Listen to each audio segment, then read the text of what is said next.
Capcom Studios struck gold in the 90s with their game Resident Evil.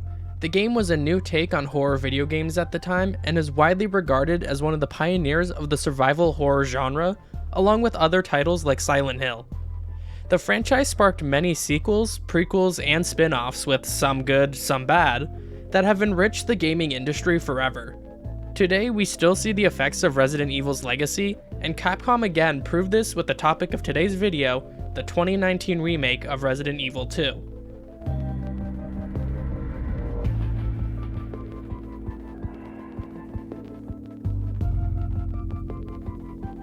Resident Evil 2 Remake, which I will simply be referring to as Resi 2 from here on out, was a breath of fresh air for the market of AAA games that we have today. The game took the classic Resident Evil 2 released in 1998 and provided a fantastic modern upgrade to the game as a whole. Resi 2, along with its sibling Resident Evil 7, were able to revitalize Capcom's hit sensation from the previous failure of Resident Evil 6. While I could talk about these games and their face value for hours, that is not why we are here.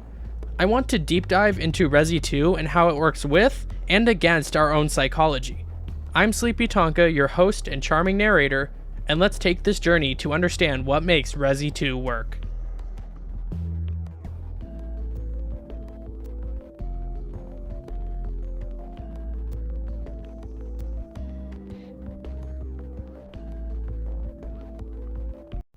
For all intents and purposes, we will be following Leon's story, beginning with his arrival at a gas station, only to realize that a creature we can only regard as a zombie has attacked the gas station workers, leaving Leon to fight his way out.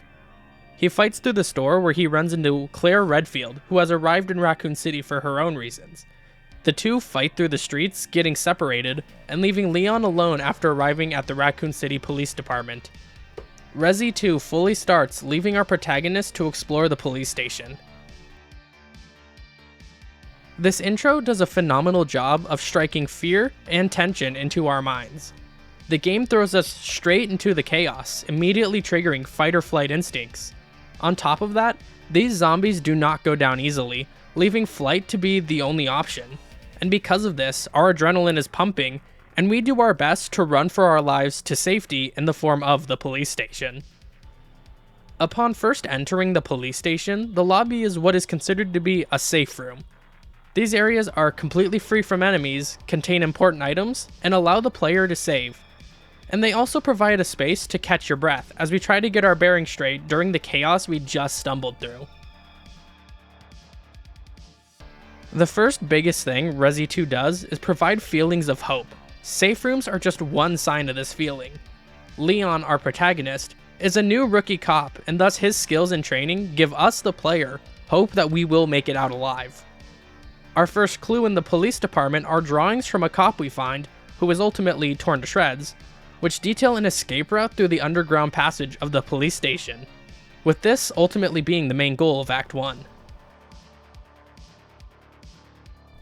Upon your first playthrough, this first time in the police station can take you hours, and that's okay. This is time for you to sit in your anxiety.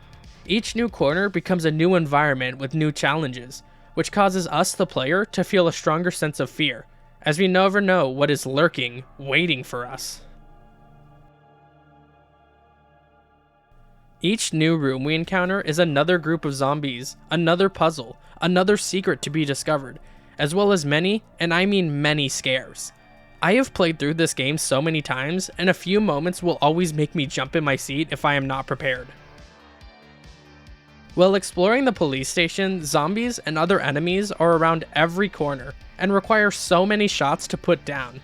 Because of this, the game introduces operant conditioning. Operant conditioning is the psychological idea of repeated behavior because of how it was rewarded in the past, or avoiding behavior that was punished. What that means in Resi 2 is your ammo usage. You learn very quickly that if you use all your ammo to fully put down every zombie, you will not have enough ammo to survive. Instead, you are very quickly conditioned to save your ammo for emergency scenarios. This conservation of resources also quickly teaches you that one bullet is enough to stun a zombie, allowing you to get by when you need. After a few hours of exploration and survival, Leon finds all 3 medallions listed in that officer's journal we found earlier.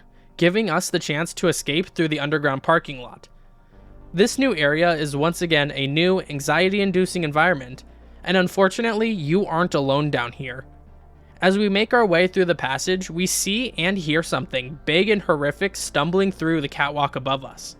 This is the game's way of once again heightening your anxiety, only for you to come face to face with William Birkin.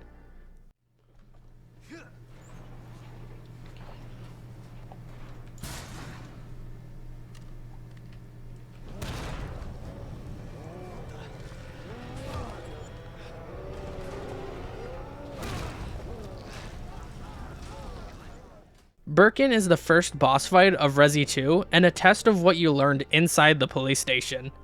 This segment on your first playthrough can be one of the scariest, because for the first time, this thing is chasing you around a tight, claustrophobic area, and also for the first time, you must fight. That operant conditioning comes back because if you were smart to save your ammo, you become greatly rewarded for your conditioning by having enough ammo to put Willie B down. This thing constantly mutates in front of you, leaving you afraid of what it could do next. But after enough shots where you hopefully stay alive, you will be able to witness him fall off the railing, allowing you to continue our mission. After that encounter, you finally enter the parking garage of the RPD. Here, the game's once again new environment becomes a new area to be wary of. While the parking garage is locked, the game gives us temporary hope by finding a man in a jail cell holding the access key. The only issue is, he dies. The second issue with this is whatever kills him is not something we've seen yet. It has the strength to punch through concrete, pick him up by the face, and crush him. 3 things are for certain. This is not William Birkin from earlier, this is not a zombie, and whatever it is inside the building with us. From here, our anxiety dies down, and we realize we need some fuses to open the jail cell to get that parking lot key. We explore the underground parking lot a bit more until we find a way up and back into the police station, where we have a semi-break. We are back in RPD, which is familiar territory, but this time on the other side that we haven't seen yet.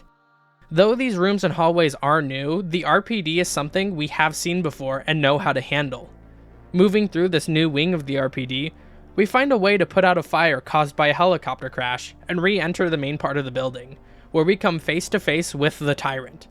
The thing that just killed the man in the jail cell, and the thing that from this point on is hunting us throughout the game.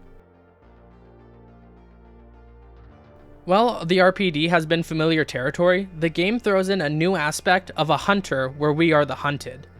This moment is terrifying, your fear is high, and once again you become anxious of your surroundings. Fight or flight is once again kicking, but unlike William Birkin, the Tyrant is completely unkillable, leaving us to play around him, heightening our senses, aware of every move he makes, hoping we never have to come face to face with him again. The worst part about re-entering the RPD is the change to the main lobby. The place we circled back to constantly is no longer a safe room. Once we come back to the RPD, this place can be filled with zombies, or worse, the Tyrant himself. The reason this is terrifying is because a room we knew as safe and free from worry has now become a place we must be worried about entering. The game has taken away our lifeline, our safe space has been compromised, and we have no idea what to do now. And that is where our section of this game ends. You, the player, are being hunted in a place that once felt known and is suddenly unknown and hair-raising. That is what Resi 2 does so well. The game is perfect at not only inducing anxiety, but by instilling feelings of hope and taking them away, as well as its subtle, not so subtle operant conditioning. The game throws us into a place that is both for and against us psychologically, and that is what I think the game does well.